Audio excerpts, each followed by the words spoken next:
ভেবে গিয়েছি একটা, হয়ে গেছে আরেকটা। তো হ্যালো গাইজ, আশা করি সবাই ভালো আছো, সুস্থ আছো। তো চলে এসেছি আমি নতুন একটা ভিডিও নিয়ে। আর আজকে আমার একটা স্পেশাল দিন, শুধু আমার না, আমার আর ওর বাবার একটা স্পেশাল দিন। তো তোমরা আশা করি গেস করতেই পারছো। আর আজকে সারাদিন কী কী খাই, কী কী করি, তোমাদের সঙ্গে সব কিছু শেয়ার করবো।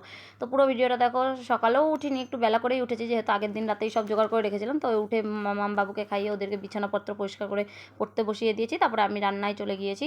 তো রান্নার মধ্যে আজকে ছিল পটল ফুলকপি আলু দিয়ে পনিরের ঝোল। এদিকে আম কেটে রেখেছি কাঁচা, ওটাতে চাটনি হবে। আর এদিকে কাজু কিশমিশ করেছি, এদিকে 5 রকমের ভাজা করেছি, কাজু কিশমিশ ভিজিয়ে রেখেছি। আর এদিকে দেখো ফ্রাইড রাইসের সবজি বানিয়ে রেখেছি, আর হবে একটু পায়েস। তো দেখো রান্নাও হয়ে গেছে আমার। রান্না করে ওদেরকে খেতে দিয়ে আমি সব পরিষ্কার পরিচ্ছন্ন করে নিয়েছি। তারপরে এগুলোও পরিষ্কার পরিচ্ছন্ন করে আমিও খেতে গেছি, বসে আর কি সাজিয়ে নিয়েছি। আর দেখো আমার পাতে 2 রকমের ফ্রাইড রাইস আছে, যেটা বেশি সাদা ওটাতে অনেকটা চিনি, আর আমারটাতে একটু চিনি কম দিয়েছি, আর বেশি চিনিটাও একটু টেস্ট করেছি তাই আর কি।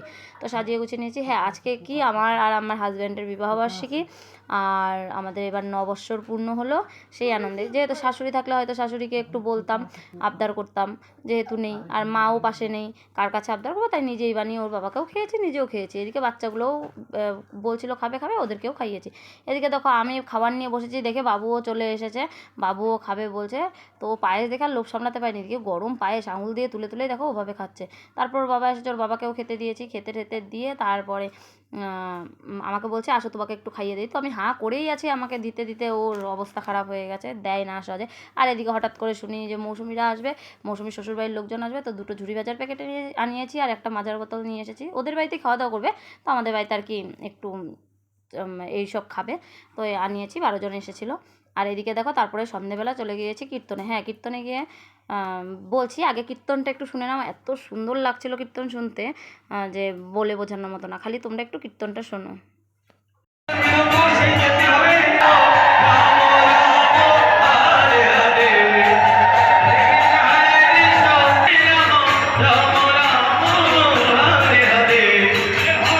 কীর্তন তো শুনেই নিলে, শোনার পরে কি ভালো লাগছে না।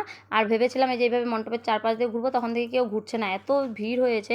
যেহেতু একটা বিশেষ দিন ছিল, ওর বাবা যেতে পারবে না, তাই ভাবছিলাম আমিই ঘুরবো, তো হয়নি। আর মেয়েকে নিয়ে গেছিলাম, ছেলে ঘুমিয়েছিল মৌসুমীদের বাড়িতেই। আর এদিকে দেখো 2টো মেয়ের সাথে আমার মেয়ের তো সেই ভাব হয়ে গেছে। এদিকে সবাই মিলে হরিবোল হরিবোল বলছিল আর হাত উঠাচ্ছিল। তো আমি সামনেও গিয়েছিলাম, সামনে গিয়ে জায়গা পাইনি ভালো করে আর কি, রাধারানীর মুখটা তুলতেই পারিনি আমি।